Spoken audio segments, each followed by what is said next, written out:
Thank you for joining this session today. It's an honor to open the first session of the HGPI Chairs Dialogue Session. This new seminar series aims to foster open, forward-looking discussion on key issues in healthcare and health policy both in Japan and around the world. In each session, we invite a distinguished expert to share their insights on a specific theme. Following a short presentation, we will host a dialogue between the guest speaker and one of the HGPI's board members.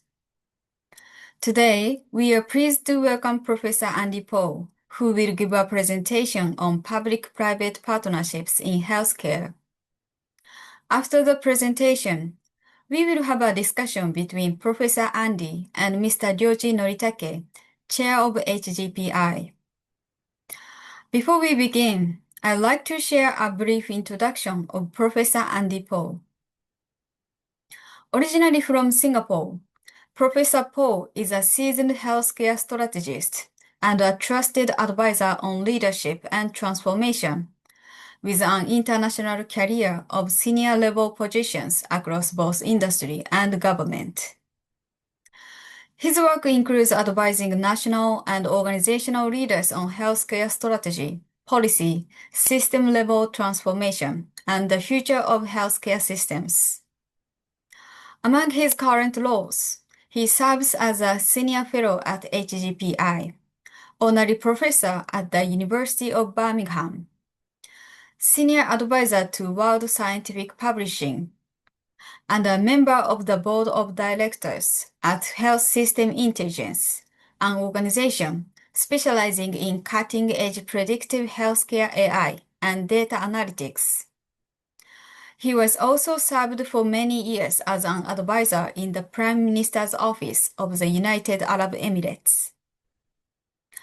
We hope this session will offer new insights and encourage thoughtful conversation among all participants. Now, I'd like to invite Professor Andy Paul to begin his presentation.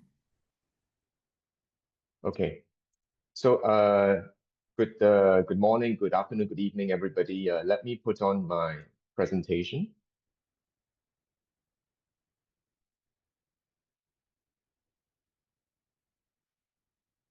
And let me know you can see my presentation. Yes, we can see your presentation now. Thank you. So thank you for the time to the HGPI community and the wider ecosystem. So my presentation today is really an overview on unpacking public-private partnerships in healthcare. So this is obviously a big topic, but what we try to do is to give some idea of the main categories and the main features of public-private partnerships in healthcare. So the scope as an introductory overview is as follows. We will provide some definition and the key features of PPPs, we call it for short, in healthcare. What are some of the objectives, benefits? What are some of the models, the typical models? And really the models are divided into one of two categories: the asset built, the construction of new facilities, and services, provision of services as part of collaboration between the public and private partners. Some idea then of the funding flows and value for money is important. And it ends with a series of case examples of what some of the public-private partnership models out there and some concluding take-home message. So without further ado, let us start. So one of the first key questions is, how do we define a public-private partnership, a PPP? I think in general, we consider one of three aspects. Who are the partners? And quite evidently, the partners, one comes from the public partner, government, the other one comes from the private partner.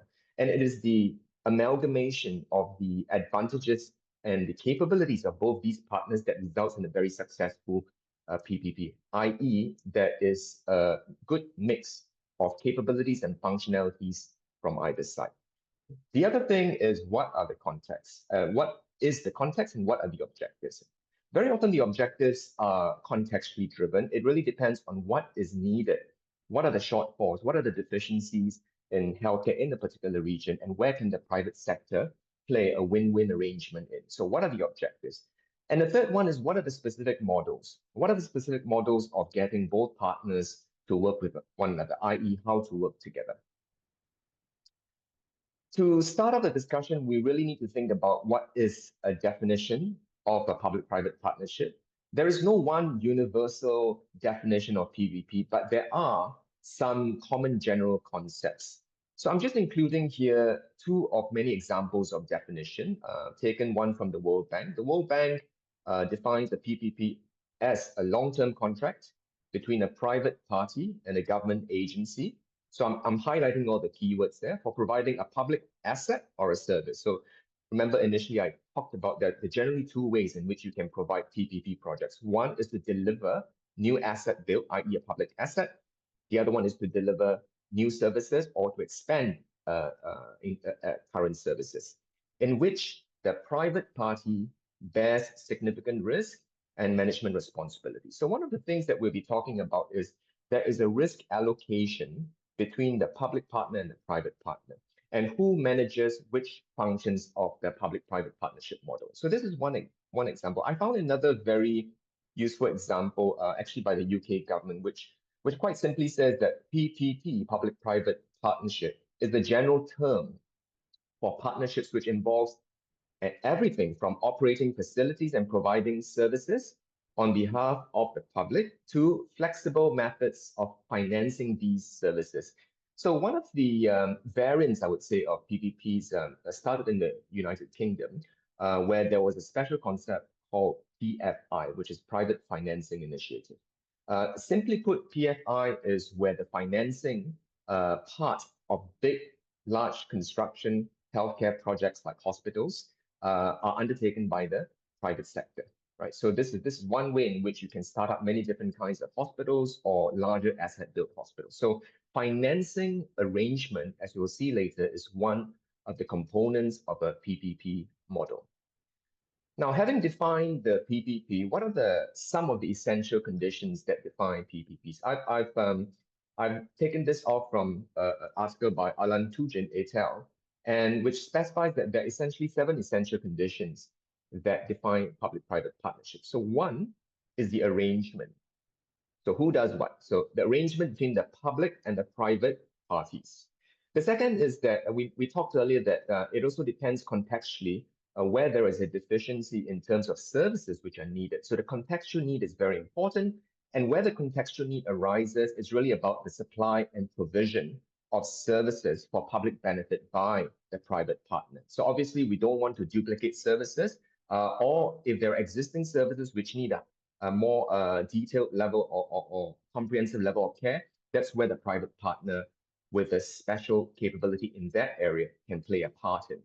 The third thing is investment. We alluded to earlier about the important part about financing as part of any PPP models, especially where huge construction asset build are considered, and investment in and or management of public assets by the private partner.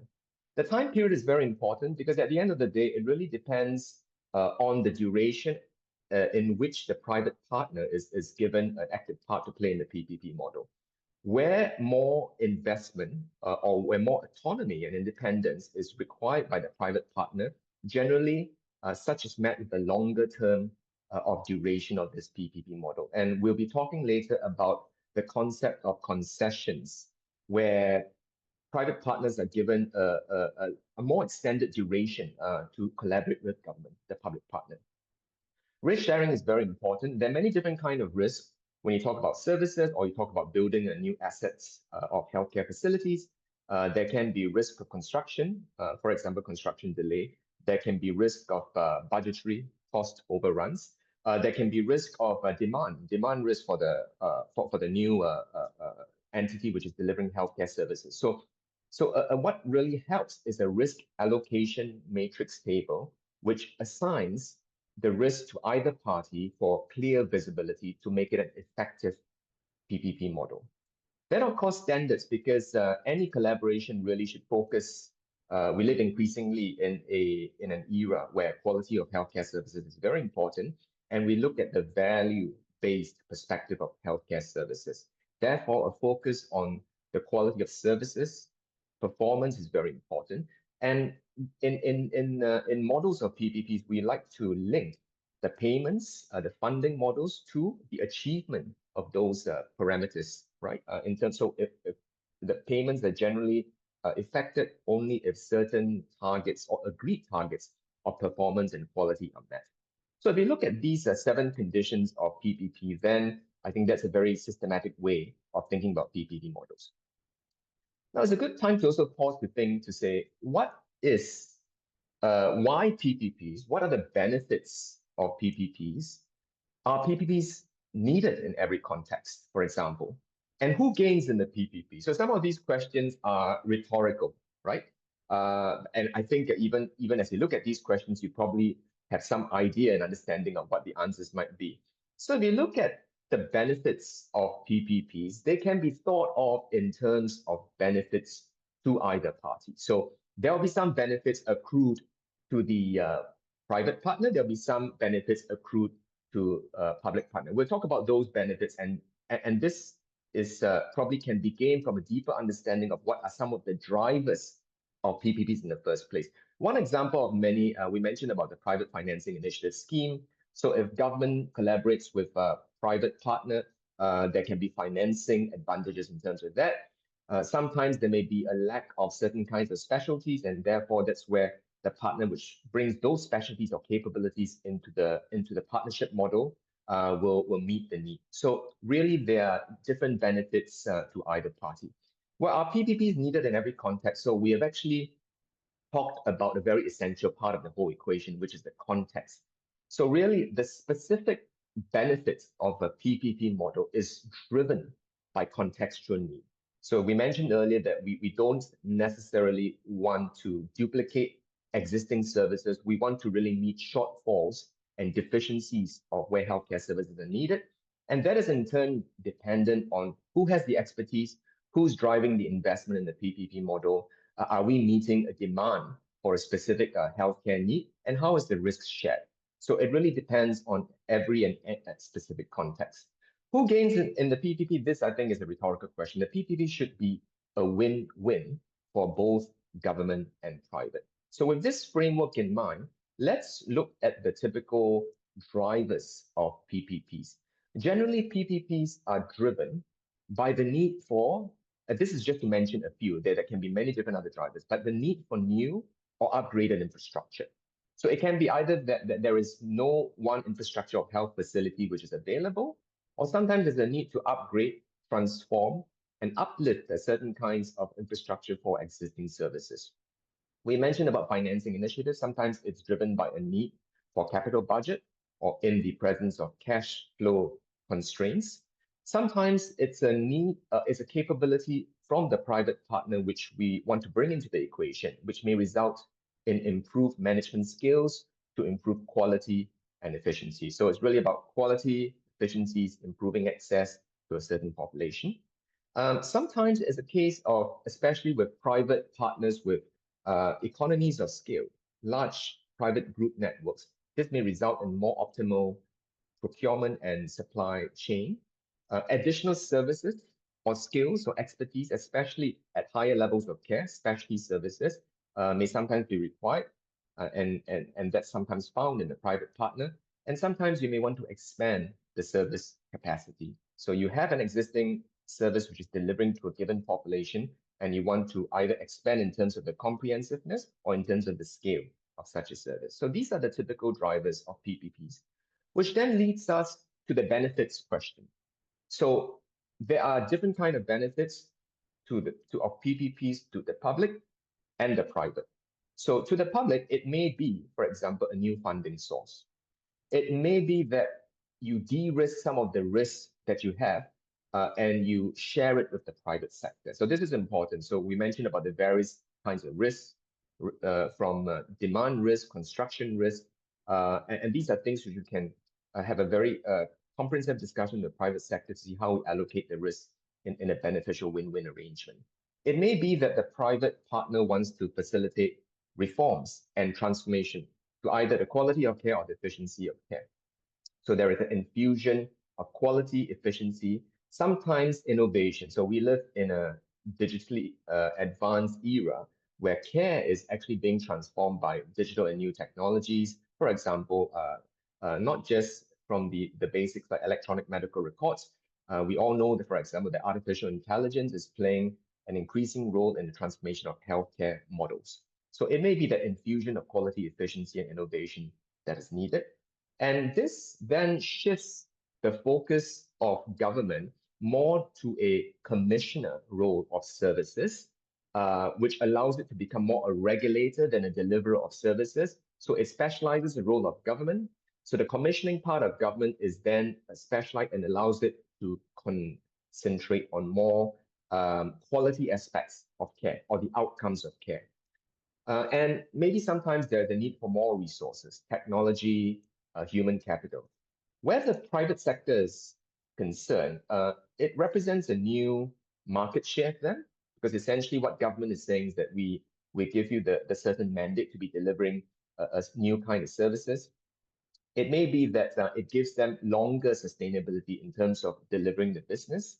It may be that the private sector mitigates some of its risks compared to if it were to enter the market alone, because there may be some idea of purchase of volume of services from the private sector, or maybe in some cases the exclusivity, as you'll see in one of the models later, of delivering a service in a particular context. So all these will mitigate the business risk, for example, or viability risk from the private sector. So with the government project or PPP, there may be long-term scalability. It allows them to increase their network, the scope of delivering services to the population. And sometimes it has also financing advantages. What do I mean by that? So if a private partner, for example, is in a collaboration with the government, this can then be viewed as a government-supported project, in which case lenders would then be more open to financing such a project with government. Now, this is a very useful table taken from UNESCO, but I think it shows 2 points. So the first point is that there is a continuous spectrum of PPP models. Now, if you look at the x-axis, this is really the risk, the obligations, and duration between public sector and private sector. So as you move, for example, from the left to the right, the private sector has greater involvement or takes on greater risk, and that often means it takes on greater investment in the PPP project as well. On the y-axis, it's the same continuum, except that it relates to investment. So as you move upwards, there's greater investment by the private sector. Therefore, the private sector takes on more risk. So that the y-axis really correlates with the x-axis. So just a simple description of some of the models, because I think it's very often people talk about PPPs, but they don't have a very structured way of thinking about public-private partnership models. As you start from below, this is probably the part where the public sector has greatest involvement in, and where the private sector just manages, right? It can be a service, it can be a facility. So it takes on what we call a management contract. A lot of the investment is still undertaken by the public side of things, and therefore the private sector has little risk. Turnkey, as you move upwards, relates to a construction build. So it's sometimes otherwise known as design build. So it's really basically the procurement of a facility which is undertaken and built by the private sector. In a lease arrangement, the private sector has a bit more involvement. The assets still remain largely public, but the mandate is given to the private sector to operate and manage and maintain a lease.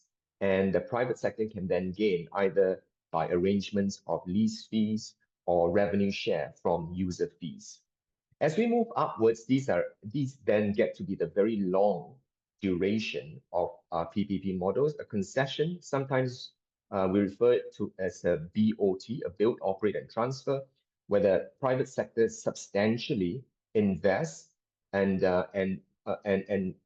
very often builds, operates for a very long duration of time, establishes the services, sometimes in a context where there is no existing service, and at the end of the concession duration, then transfers it back to the public partner. So this is an example, a good example where, for example, in areas where there is no existing service, you can get the private sector to come in and to take a huge part and maybe have more skin in the game for such a collaboration, manage it well, and then transfer it back to the public partner with ready services, high quality of care at the end of the concession period. And I mentioned, I will make a bit of mention on the last part. So that's really full private ownership. There are different perspectives about that. Some may say that that's not truly PPP, because PPP infers that you need to have continuing involvement of both the private sector and the public sector. And so if it is fully divested or sold to the private partner with no government involvement, therefore some may not consider it to be a PPP. PFI, I mentioned earlier, which was largely done from the 1990s in the UK, for example, where private sector, private partners were called in to build facility, new asset build with financing. So this is a snapshot of the general classification. I show this as well because sometimes general classification of PPPs can be provided a little bit differently. This is another way of looking at it, but the main concept is that, again, there's a spectrum of involvement of the private sector participation from low to high. So you start on the left side where these are basically normal service level agreements, but where the PPP spectrum comes in is where you have management contracts. We spoke about that previously. Sometimes it may be a case of operations and maintenance concessions. The operations can either be in terms of the facility management, or it can be in terms of clinical care services. And then the large ones where you build, operate, and transfer the ownership after a prolonged period. Typically, we are talking about decades in the BOT concession models. So different classifications, slightly different nomenclature, but essentially some basic concepts are common. Now, a common way of approaching healthcare PPP models is really to think of it in one of two ways. The one way is the infrastructure part of it. So the PPP model components here would really include the infrastructure. So the build of infrastructure, the financing of the construction, and the management of non-clinical services. Sometimes we call that special purpose vehicle or the entity set up to manage the infrastructure side an infraco or a propco, right? Infraco meaning infrastructure company. Then there's the other component which relates to clinical services. So clinical services is, as the name implies, is about the delivery of clinical services. And sometimes we call the entity overlooking the clinical services as a clinical. And you can have an integrated model where you have both the clinical and the propco. This is a structure to show, for example, what a PPP model is about. As I mentioned, there is something called a special purpose vehicle, which is typically set up for the project. So an SPV or special purpose vehicle is a legal entity which undertakes the project, right? It can tie in together the contractual arrangements with government, but also with different parties. So the other thing to note is that it can be a consortium because no company can have all the capabilities, right? So it can be also a consortium or a combination of different subcontractors. So if you generally look at it, you have the SPV in the middle, and there is a public partner. The public partner will remain the owner of assets. So the relationship here is that the SPV will deliver services to the public partner, and there can be payment. So we'll look at basically how the funding flow model is a little bit later, but there can be different streams of funding or payment. How is the SPV basically functioning in terms of its funding? It can be in terms of debt. So debt financing is common. And we mentioned that one of the advantages, for example, to the private partner is that if it undertakes a project, which is government-backed, it has certain financing advantages. The other way is that there can be investors. So as with any company, there can be investors and shareholders in the SPV.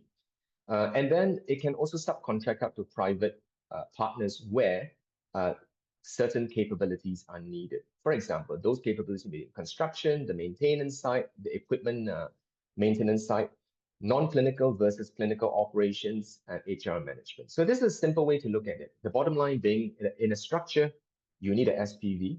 The SPV will engage with the government in a contractual obligation to deliver certain kinds of services or infrastructure with certain agreed payment streams. This is an overview example taken from two sources. Maybe it's a very simple way of looking at it. So if you look at the kind of funding flow, which is typically given to an SPV, it can be from public budget payments. So this is obviously funding guarantees, or sometimes the funding can be in relation to performance-based results, right? There is something called availability payment, which we'll talk about in the second diagram, where as long as an asset is delivered or a service is delivered, there can be payment based on availability of the delivering of these assets or services. So one is through public budget payments, and this can be funded from taxation. But let's not forget also user payments. So when users use these services, there are also other payers of such services, either directly from the patients or can be from other payers like insurance companies or TPAs. And then, or it can be very commonly a hybrid, a combination of both payment streams. Yeah. This is another view of looking at the funding flow. So here in the middle, you have the SPV. You have the engineering, protection, construction contractors, the operation and maintenance contractors. You have a government contracting authority here, which is the commissioner of the healthcare service. So from the government, there can be subsidies or availability payments when certain levels of services or infrastructure become available. And there can be lenders in terms of debt financing. There can be equity investors which invest in the SPV. And then it can also subcontract with other subcontractors, either in terms of maintenance, operations, engineering, procurement. So these are various subcontractors that can come into the equation. And we spoke about user fees. So user fees, this can be another funding stream, which is channeled to the SPV for viability. Increasingly, we live in an economic conscious world, so we always have to talk about the economics and the business models for all models. And one of the concepts which come into play, which is a commonly known concept, is value for money. Now, this is one simple way of understanding what value for money is. So if you look at both bar charts, you have a traditional model. The traditional model is sometimes called the public sector comparator model, which is the instance if government delivers the service by itself. So in this case, there is a base cost. Maybe there's some less efficiencies, I would say. So they're factored into an inefficiency risk quantum, and you have a total level of finance or funding which is needed to run the project by government alone. So the other way is the PPP model. Well, PPP model, generally the private sector can be more efficient in delivering a particular infrastructure or a service, so the base cost may be lower. They need to factor in some kind of risk premium. They may need to factor in some kind of financing cost if they're taking financing. And the difference, which is lower, is in a very obviously it's more complicated than that, but we can relate to the difference or the efficiencies of the total cost and the value for money. So this BFM will represent savings to government. Now, so we spoke about so far about the general concepts of PPP models. We spoke about the respective considerations from either partner, public partner and private partner. And maybe to cement all these concepts, we can now look into specific examples. Now, here is a collection of a few different examples on different kinds of PPP. Some of them are infrastructure in terms of delivery. Some of them are services in terms of delivery. So let's start with the more well-known one. This is in India. It's called Ayushman Bharat, PMJ.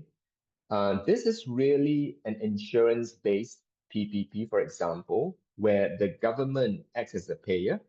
And in the concept of strategic purchasing. Now, everybody will be familiar of strategic purchasing, which is the purchasing by government of high-impact kind of services, which will increase population health outcomes. So increasingly, as everyone knows, we look at healthcare systems from the model of population health outcomes, where we want to deliver projected outcomes in terms of health.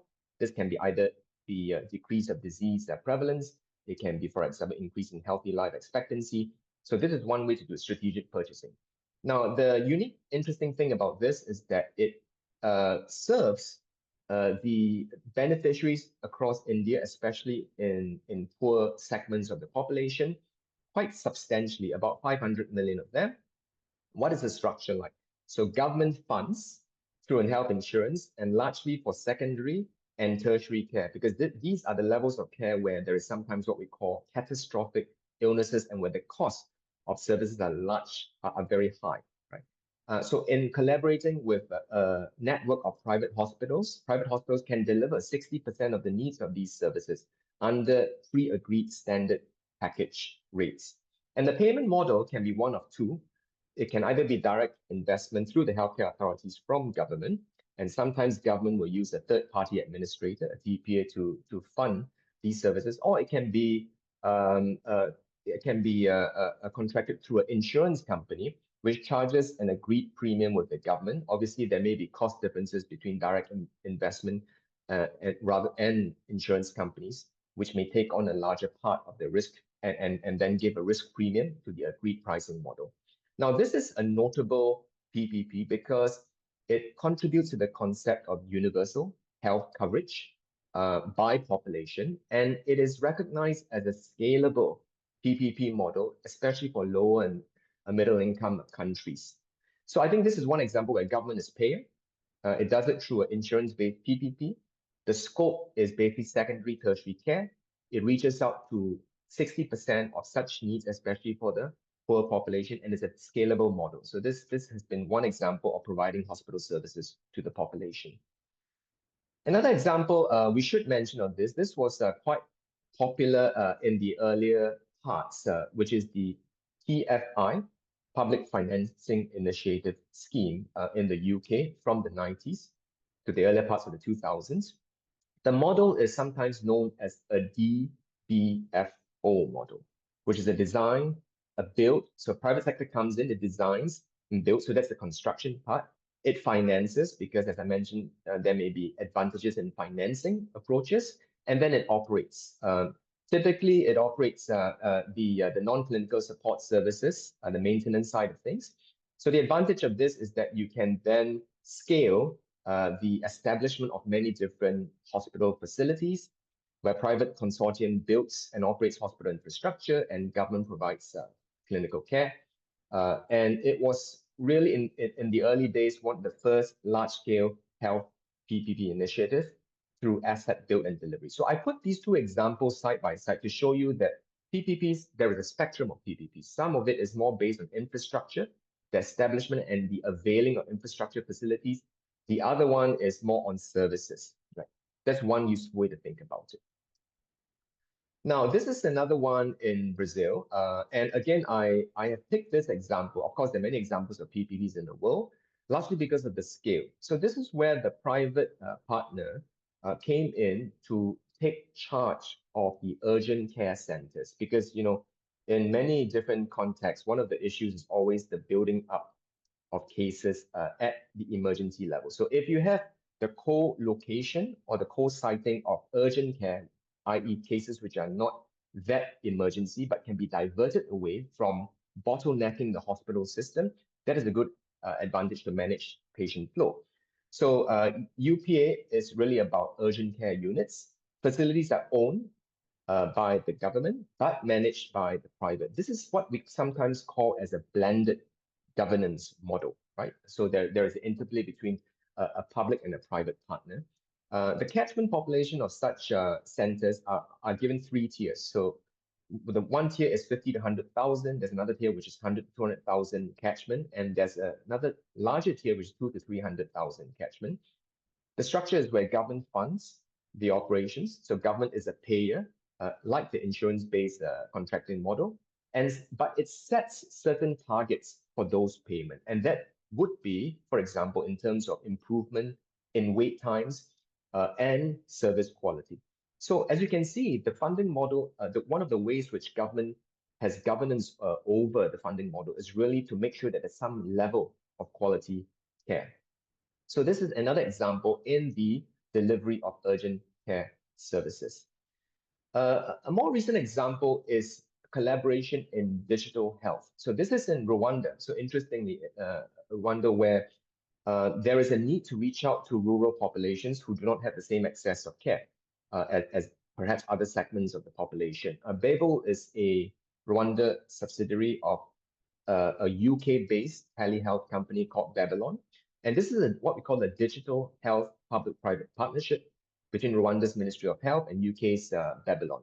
And what they do is that they infuse new technology into the delivery of care, namely AI, telehealth consultations, and there is also a payer from government through the national insurance system. Again, I choose these PPPs because it's an example where you can reach out large scale. So it covers about 2 million users, which is about 20% of the population. And of greatest impact is because it delivers remote primary care across rural, especially rural areas where they may not have the same level of infrastructure or facilities of healthcare delivery. Government functions as a policy, funding, and oversight on the level of quality of services. Private sector then provides the digital part, the platform, the doctors, the AI tools, and access via mobile apps. Now, this is a notable example of PPP because it actually enhances an example of one of the first national AI-powered telehealth PPP. And we mentioned earlier that PPPs can also exhibit its impact through infusion of technology, digitization, AI, so on and so forth. Last but not least, actually the second last example, I'd like to bring in, so far we've spoken about more individual services or facilities, but I would like to bring in an example of an integrated care model. Now, this integrated care model has been in existence for a number of years, but currently it's not active, but there are some learning points which we can learn from. So this is really the Alzira model. So Alzira is a part in Valencia in Spain, where the government gave a concession-based public-private partnership, i.e. long period of duration, and where private sector plays a huge part in managing both hospitals and the primary care network. So this is the integrated model.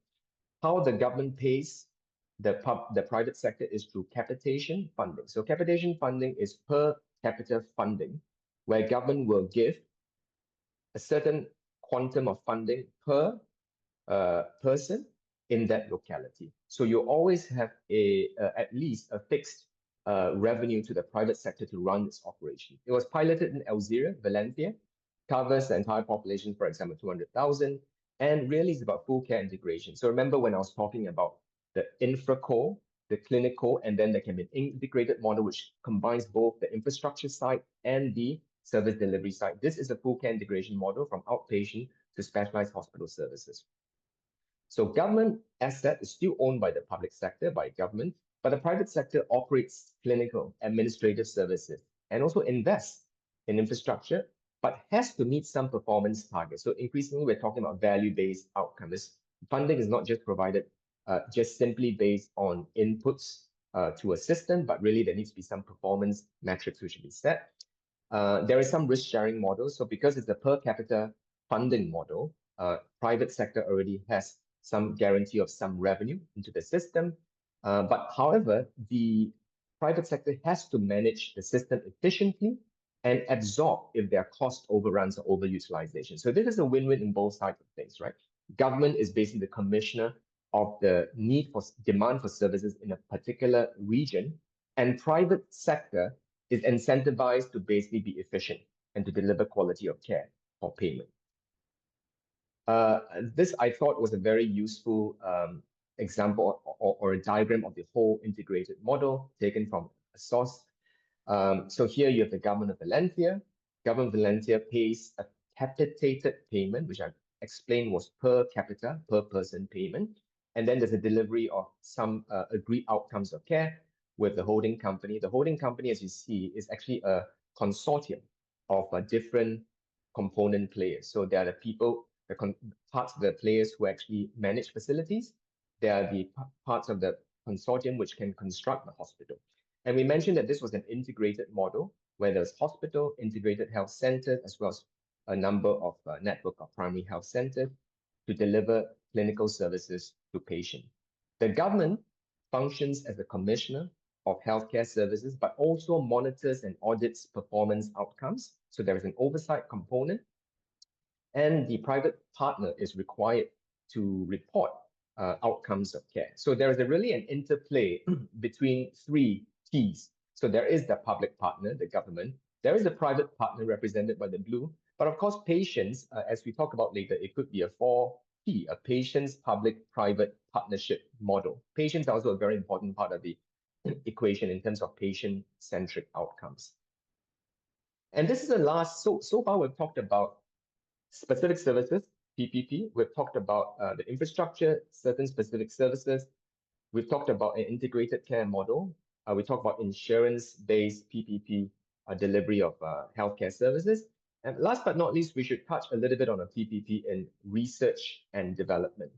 So in an R&D, and I'll give a specific example, in an R&D kind of PPP model, there are a number of players. So government will be involved in funding, governance oversight, regulatory alignment to make sure that R&D abides by regulatory perspective, and also to make sure that whatever research and development is carried out is in the public interest, right? The private sector, whether it's a pharmaceutical company or biotech or tech company, will be focused on product development, manufacturing, commercialization. Obviously, it's a commercial organization, so there'll be some IP advantages, rights there. And there'll be the involvement of research institutes, which look at the trial, the clinical trial and the science part, and also just to make sure that there is no unbiased data generation, to make sure that the concept of equity of benefits and interests is to all segments of the population. Now, one example, and it's quite a large example, happens in Europe. So this is a very large PPP in healthcare research. It is there are two players, it's co-funded. One is the European Commission, i.e. the government.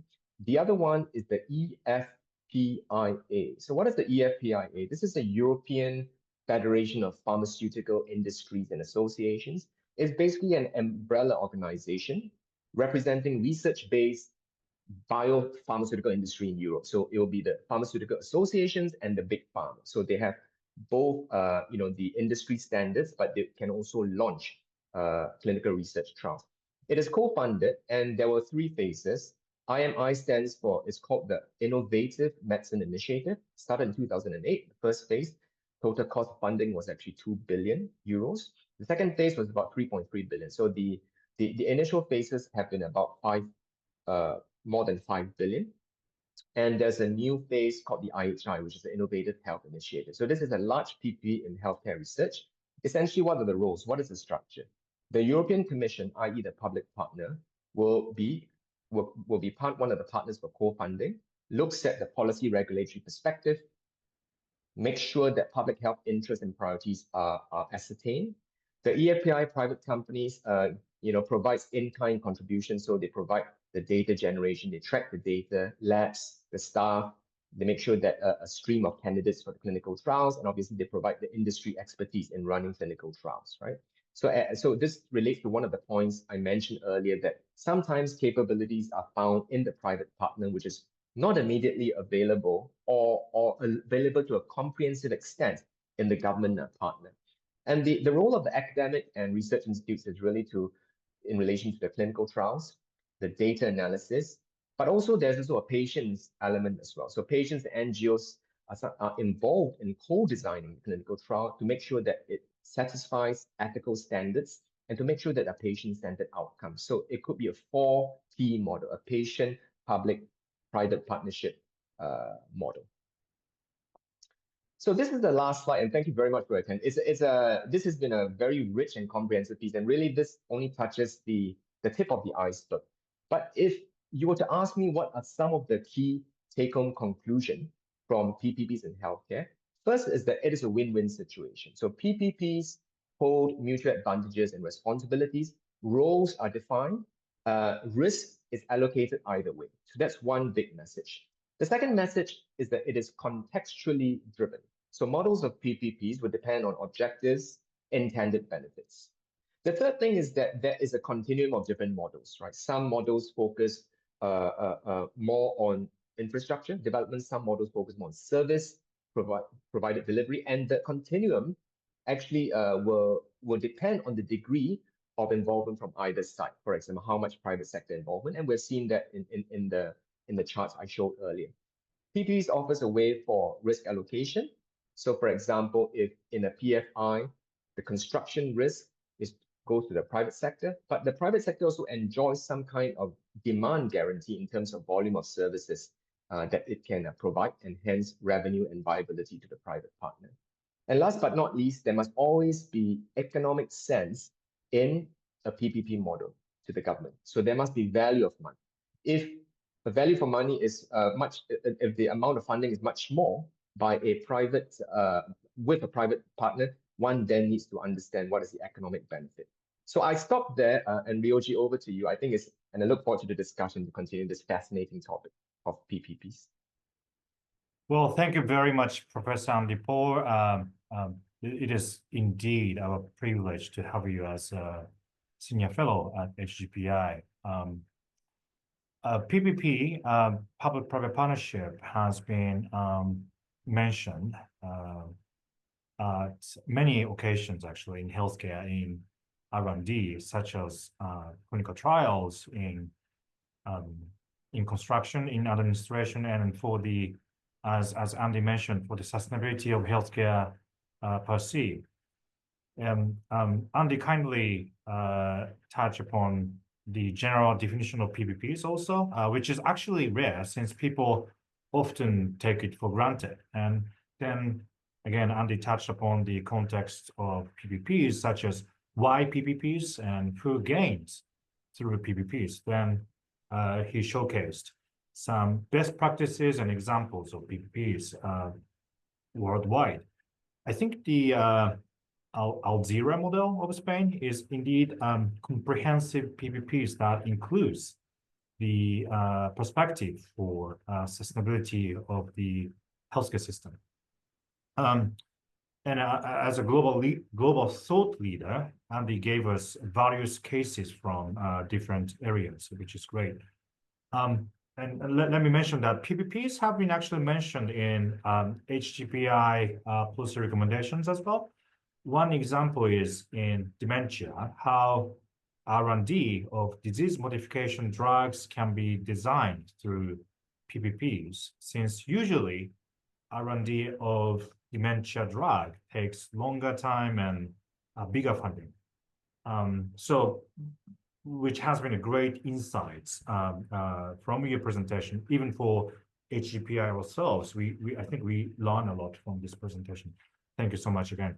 So now I'd like to have some dialogue with Professor Andy Paul. And you mentioned that models of PPP depend on objectives and the intended benefits. I think this is a great insight. We often think PPP is a magic buzzy tool, but it is actually, it depends. And you also mentioned the value of money analysis. I think it's again, it's a great insight. So first question is some lessons learned. What are the lessons of PPP in the healthcare arena, Andy? Thank you, Ryoji. First of all, may I say that it's a pleasure to have an exchange with you and to share thought leadership perspectives on one of many examples, which is PPP models. I think if you look, great question. If you look at the PPP examples, there may be a few take-home learning points. One is, if I can mention it very succinctly, context always matters. So the context of what is needed in the community always matters. So you should tailor PPPs to the health system needs, whether it's an infrastructure need, whether it's a digital need, whether it's a need for integrating of care. So that's the first point. The second point, as we saw some PPPs which are dealing with, for example, more newer digital areas, we should think about PPPs beyond the brick and mortar, right? So future-ready PPPs focus on tech innovation, service delivery, but also to build some level of health resilience in the population. And that's why the involvement of patients is very important.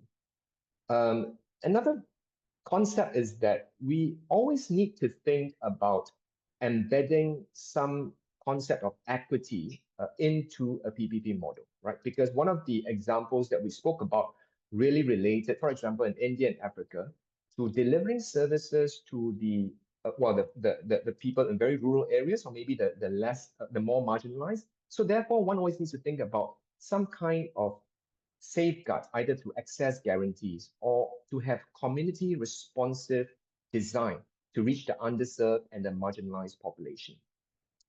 The next thing is about funding, I would say. So another thing is about funding that we should really be rewarding outcomes, not just inputs, not just activities. So one easy way is to basically link payments to health results.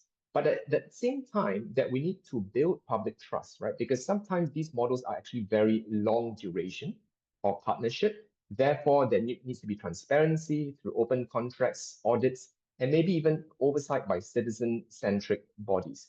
I'll just mention one or two remaining learning points is that as part of the PPP model, we should be thinking about strengthening local capacity, and that could be involved in relation to capabilities, training, transferring some kind of innovation capabilities or system resilience, but also to stay adaptive.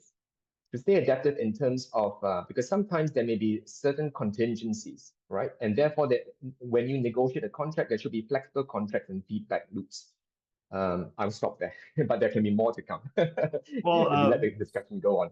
Great insights. Thank you again.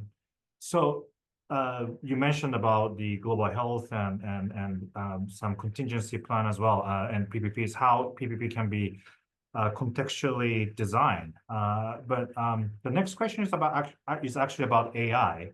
When it comes to healthcare or any policy topics these days, we do not have a single meeting where AI is not mentioned.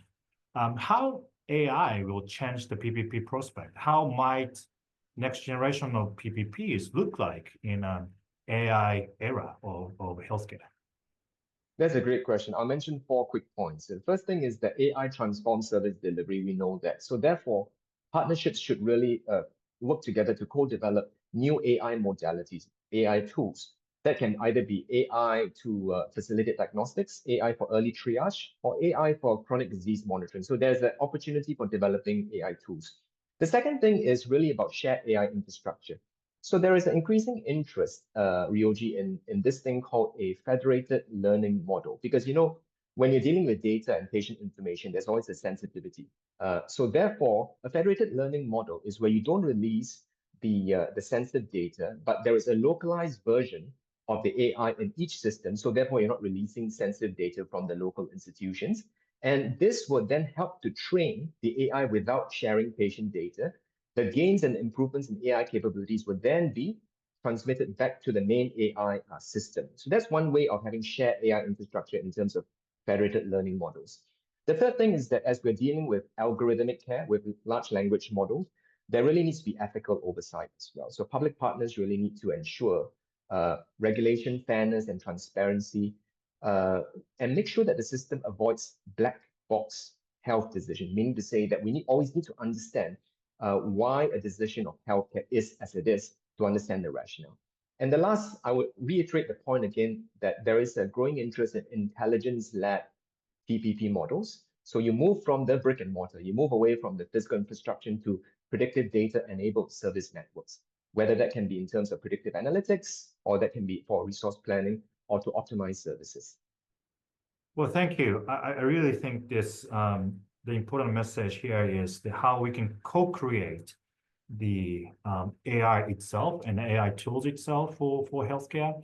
One topic that I recall is I discussed with some patient advocacy leaders in Japan about AI doctors, the possibility of AI doctors, and the comments are actually quite positive from patient advocates because the rationale is that AI doctors are not frustrated when they get the same questions.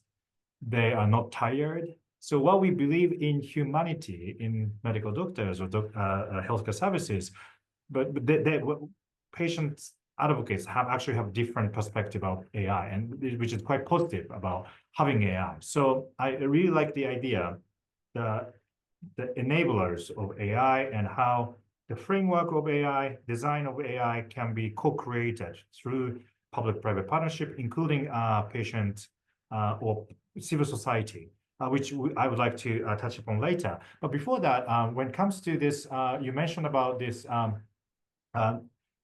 new creation of AI framework or in healthcare. So my question is about the co-creating public value. often PPP can be just implementation method rather than value creation. So can public-private partnerships, PPP, become how it becomes for co-creation public value, not just implementing, delivering services? That's a very valuable perspective, Ryoji. Thank you for those points. I think this is a great question. These days we're talking increasingly about value-based care, right? So what is the value to the system in relation to any strategy you apply to the healthcare system? So value-based care is about defining and creating value to a system.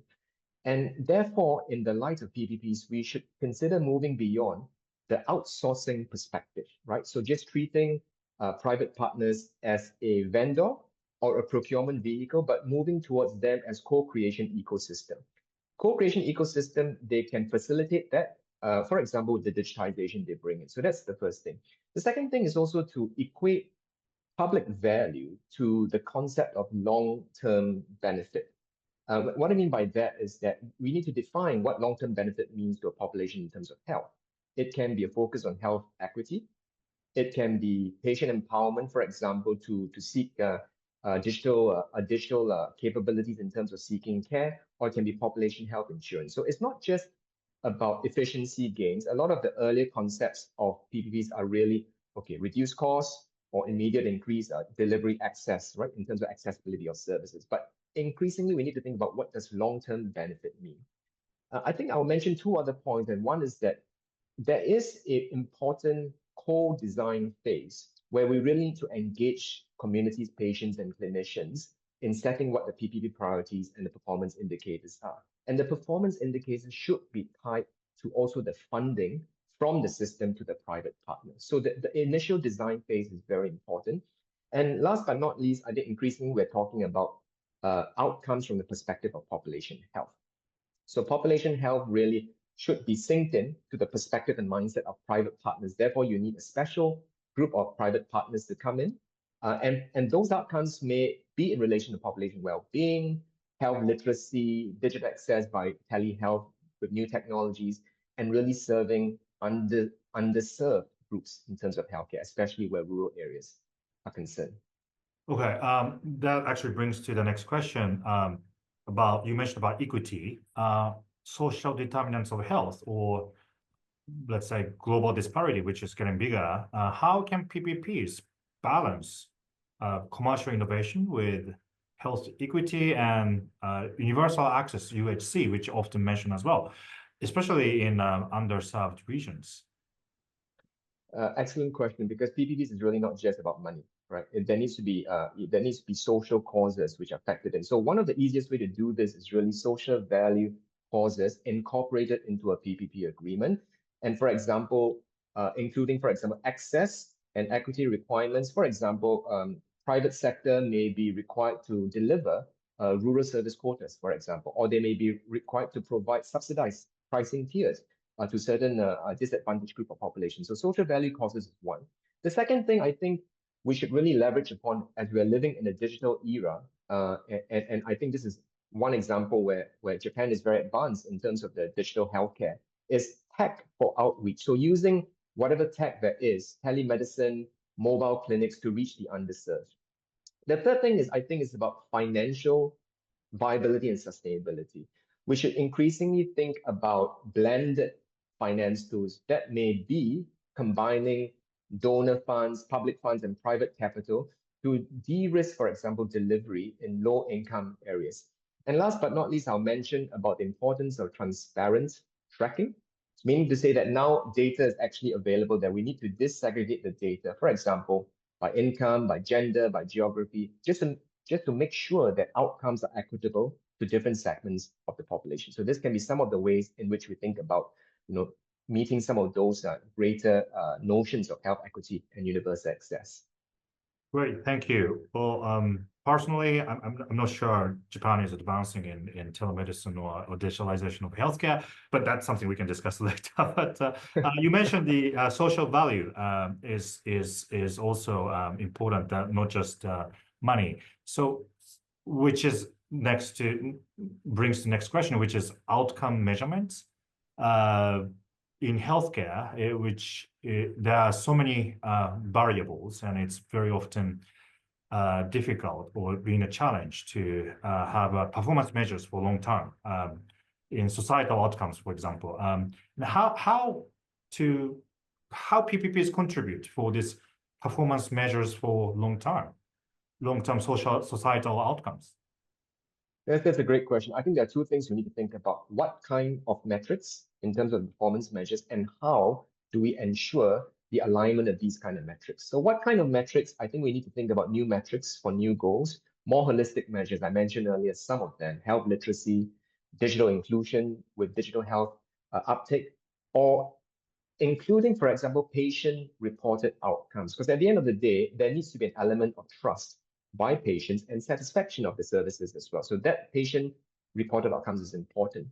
How do we make sure that such performance measures are basically visible? So there can be public dashboards, for example. So you make the performance measures of the health system more visible and understandable in a very simple way to citizens. There needs to be community trust building as a KPI. So that's either including measures of community satisfaction, the responsiveness of health systems to their needs, and maybe perceived fairness, because health equity is always important to not just one segment of population, but to various segments of population.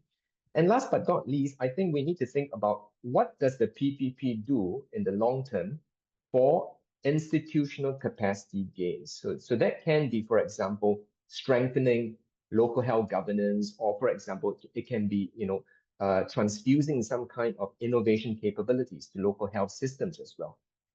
So these are some examples that we can think about of longer term outcomes. Thank you. That really makes sense. That I think that bringing multi-stakeholders like PPPs actually inevitably, in a positive way, brings certain transparency, and that will actually create or catalyze the mutual trust among stakeholders. I think that really makes sense. A bit different topic, which is planetary health, which is one of the HGPI's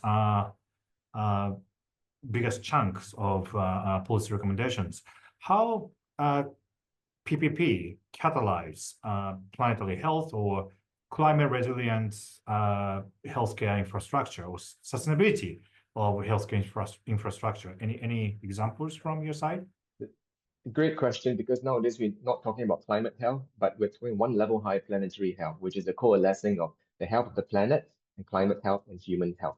So I think there are a few simple ways you can think about. One is green infrastructure standards. So for example, if you're building new hospitals, there are many different certifications out there. LEED is one of them, leadership in energy and environment design. EDGE is another one, excellence in design for greater efficiency. So this is one example. So one example of many, for example, the Royal Children's Hospital in Melbourne, they won a 5-star Green Star rating. So we can incorporate green infrastructure standards. The other thing is to make sure that the ESG components are linked to the contracting.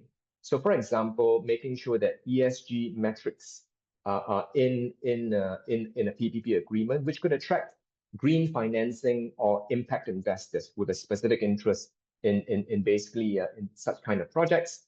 I know, for example, that the European Investment Bank is one example which supports infrastructure PPPs that meet ESG-linked conditions. Another way of doing it is climate adaptation design. So building health facilities which can withstand floods, right, storms, heat waves. So this is important. There can be sustainable procurement. So using local low-emission suppliers which prioritize reusables or biodegradable medical products. And maybe from the data side of things, we can integrate environmental data and track climate-sensitive diseases, for example. So that's really, about establishing a climate-informed disease surveillance system, especially to monitor, different vector-borne disease outbreaks due to climate change. These are some of many examples. And I think last thing I'll mention, Ryoji, you mentioned about multi-sector partnership. Now, this is very important. There's an example in Kenya, for example, called the MES program. So MES program is about managed equipment services program, about providing, different counties in the country, public hospitals, with, certain equipment. So CT scanners, X-ray machines, dialysis units. But the interesting thing about this is also the multi-sector collaboration, because it's not just about providing the equipment, but it's about training. So from the education side of things, training engineers and technicians to how to maintain, but also the financial sector, innovative leasing model, which enables this access, right, and sustainable government payments. So I think these are some ways where multi-sector collaboration is very much part of this new generation of PPP models. Well, thank you so much. You mentioned green hospitals, for example, and that's one of the actual HGPI's campaign in planetary health, which quite aligned with our projects that we've been advocating the Japanese hospitals, institutions, like institutional capacity, as I mentioned, that needs to be aligned with the global agenda. And PPP definitely will contribute in that context. Next question is about agility. Let's be agile, which is kind of easy to say, but it's very challenging, especially when it comes to governments involved. Even HGPI, a boutique private think tank, being agile often challenge. PPP, including public and governmental sectors, how what governance models enable agility, agile, learning-oriented PPPs that can be including some uncertainty and complexity? That's a great question, Ryoji, because increasingly we live in a world of flux, and we live in a world where change is the only constant, one might say, right? So there are a few things that we can factor in clauses into PPP models. One is by potentially what we call modular contracting. So meaning to say, allowing flexible modular agreements that can adapt to evolving health priorities. And maybe sometimes along the course of a PPP collaboration, you may need to have a bit of mid-course correction, because either the disease prevalence of a specific context has changed, or basically the methodologies of delivering healthcare. So that's one part, what we call modular contracting. The other thing is always to have joint learning platforms to infuse real-time evaluation, because now we're all digitally interconnected, especially where digital technology is concerned. So we need to have this real-time evaluation and iterative improvement, either in the form of digital learning loops for shared feedback. Sometimes we need to rapidly test a service or methodology, or we need to scale innovation. So joint learning platforms between government and private partners are very important.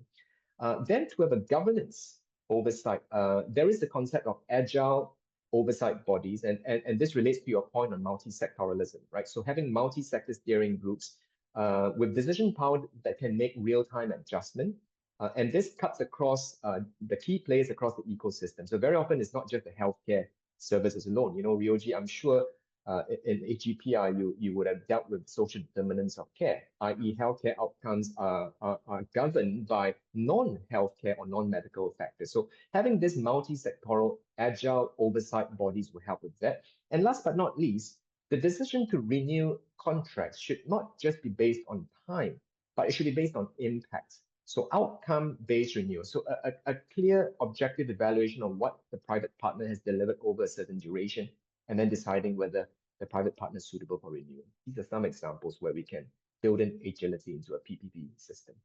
Thank you very much. That totally makes sense. It's actually your answer relates with my next question, is about the selection of private partners for PPPs.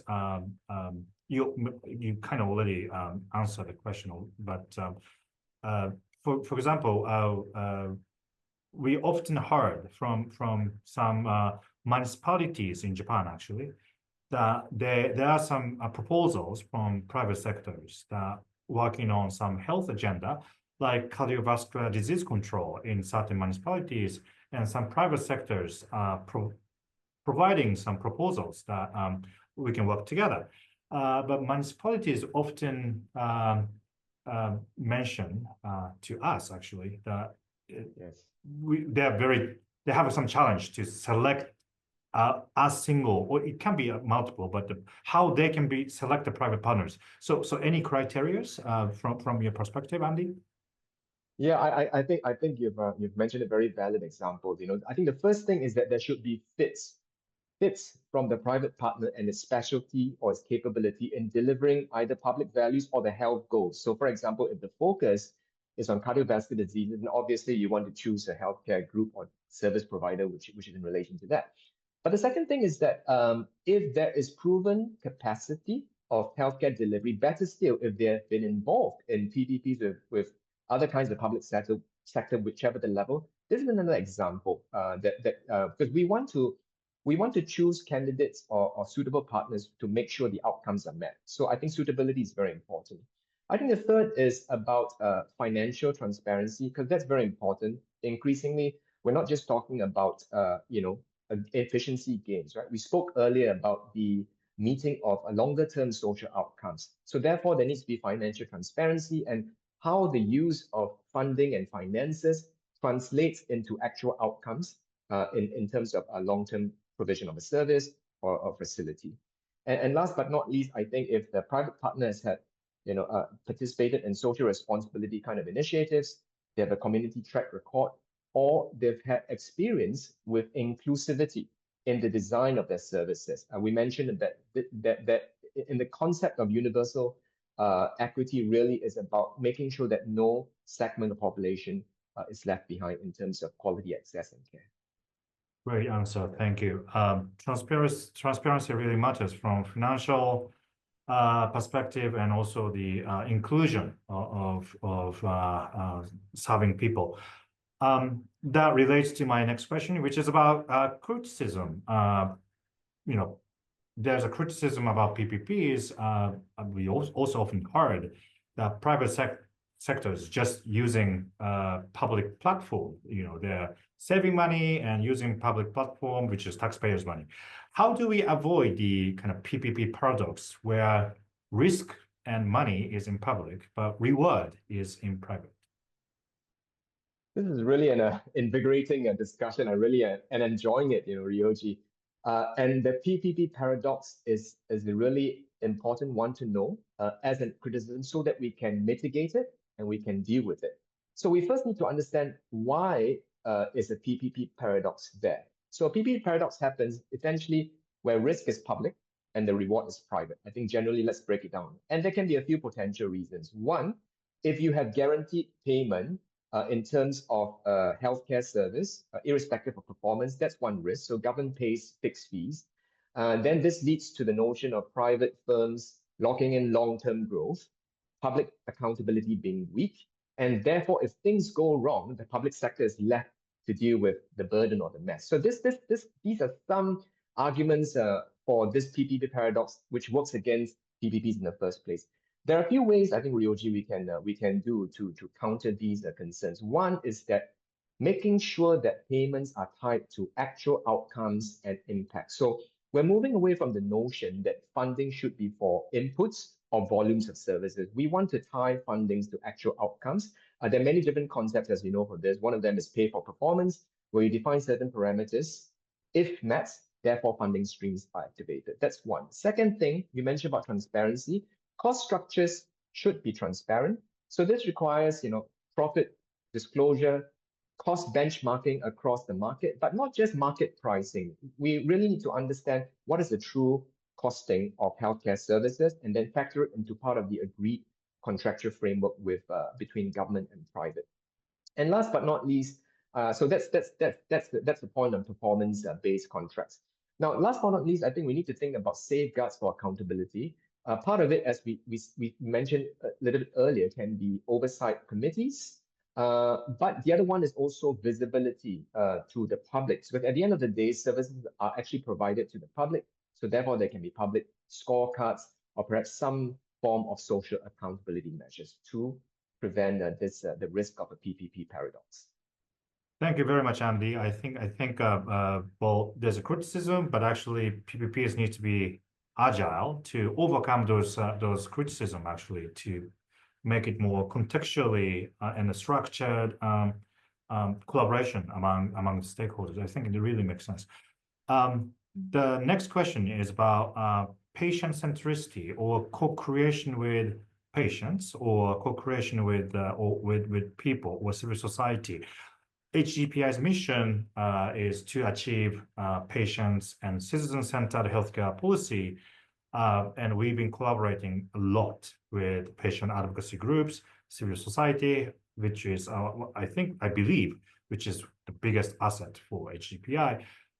How do we incorporate the new 4 Ps, people or patients, public-private partnerships that embedded in community and patient voices into design and delivery?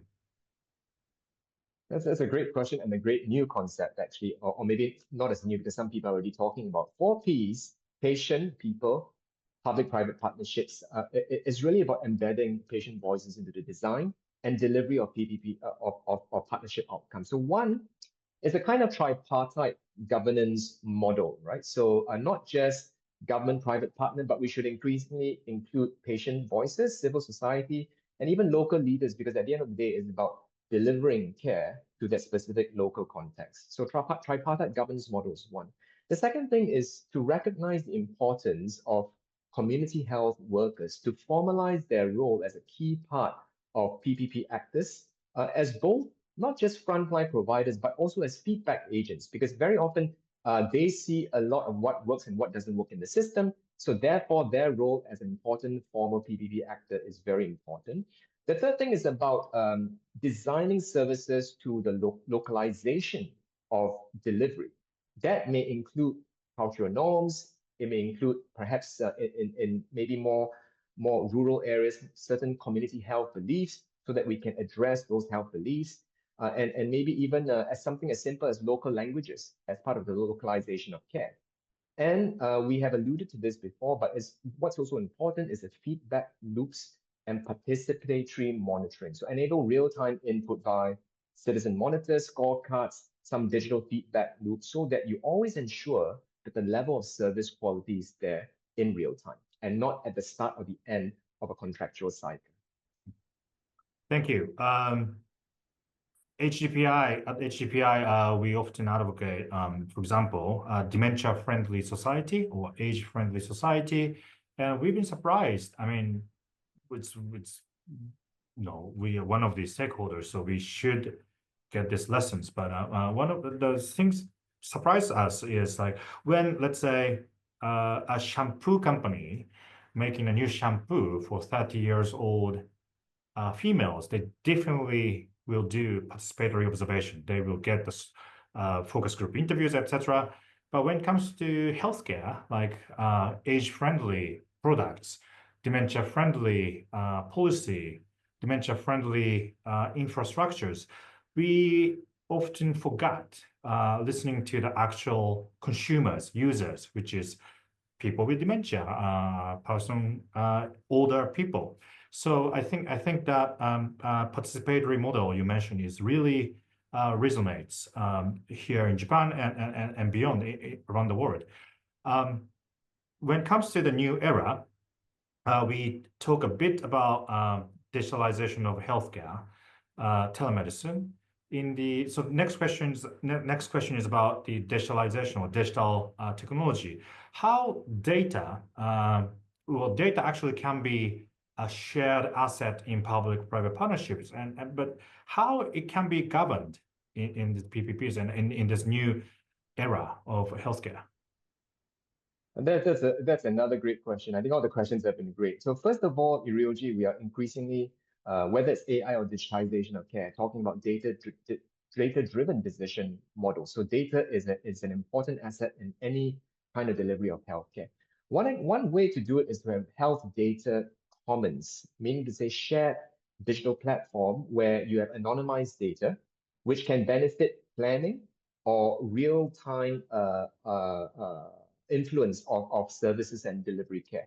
So some of the health data commons come in the form of digital health lakes, for example, where different multivariate data sources are coalesced into the one pool. So health data commons is one way of doing it. But the other thing is to also ensure that the ethical perspective of the data stewardship is there.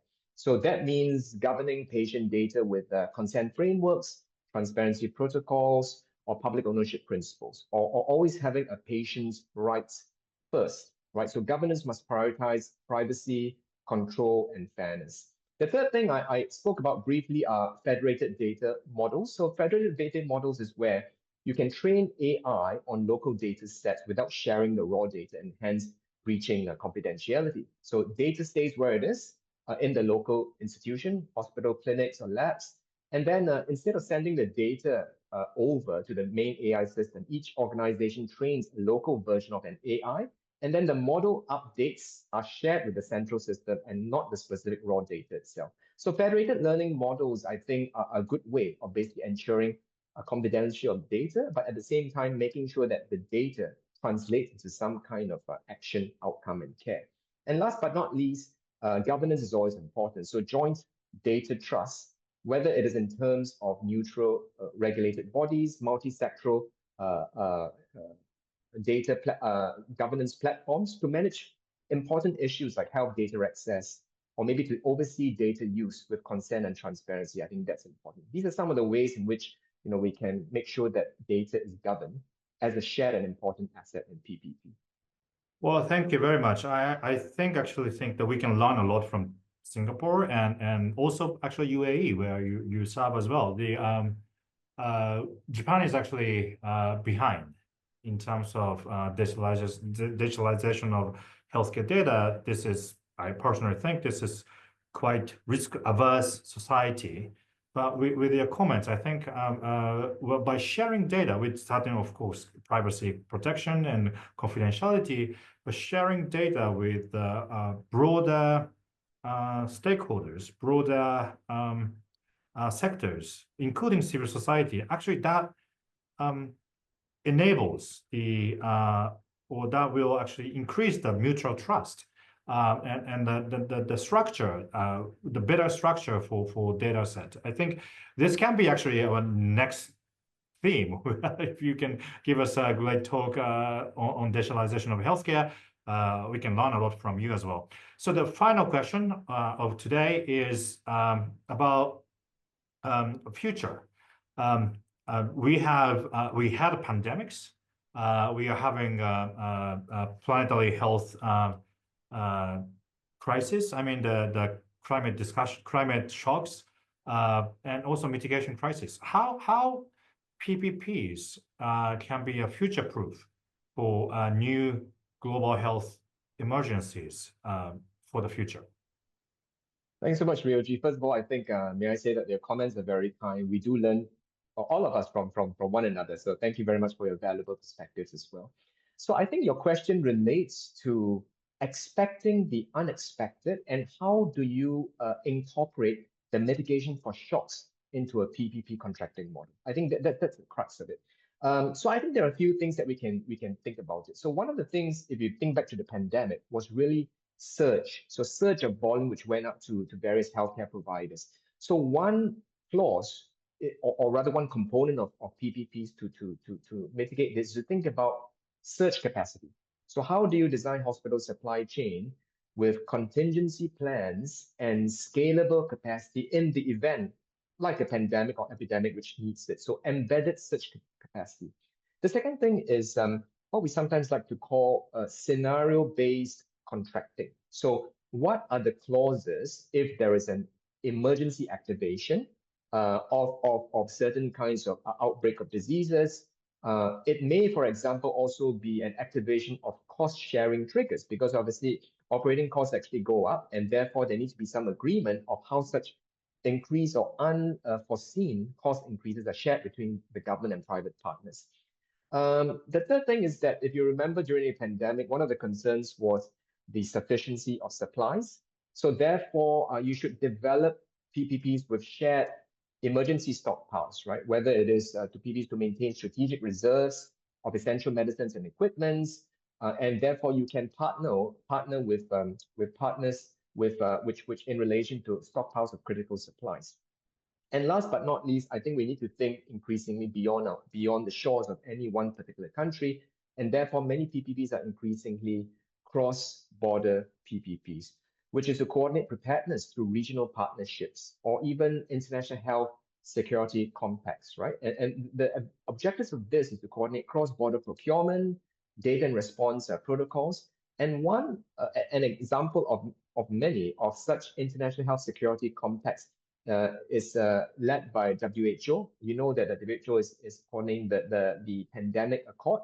And this is one example where integratedness is not just within a locality or country, but across different countries. So these are some of the ways I think we can think about future-proofing PPPs for example, global health emergencies. Well, thank you very much, Andy. That comments really resonates with what Japan is actually preparing for the next pandemic or next crisis. We have a new agency, governmental agency actually, it's just established, and they are preparing for, they're for pandemic preparedness. But I think, personally, I think there's not that much mentioning about public-private partnership. It's more about expectation, how government can prepare, but more importantly, I mean, with the same importance, how the government can collaborate with the private sectors and how private sectors can contribute, not just for, back to our discussion today, not just for economic value, but also for co-creation of public value. I think this has been a great insights and even I would say foresights for Japan and for the world. I think and again, thank you very much, Professor Andy Poe, for today's seminar. With that, this is the end of the first edition of Chairs Dialogue Session of HGPI. Again, thank you very much, Andy, Professor Andy Poe, the Senior Fellow at HGPI. Thank you. Thank you very much. If I say lastly, Ryoji, thank you for inviting me to share perspectives. It's always invigorating where different stakeholders across the ecosystem get together to think of new things beyond horizons and to better serve populations in relation to healthcare delivery. Thank you very much for the opportunity. Thank you very much.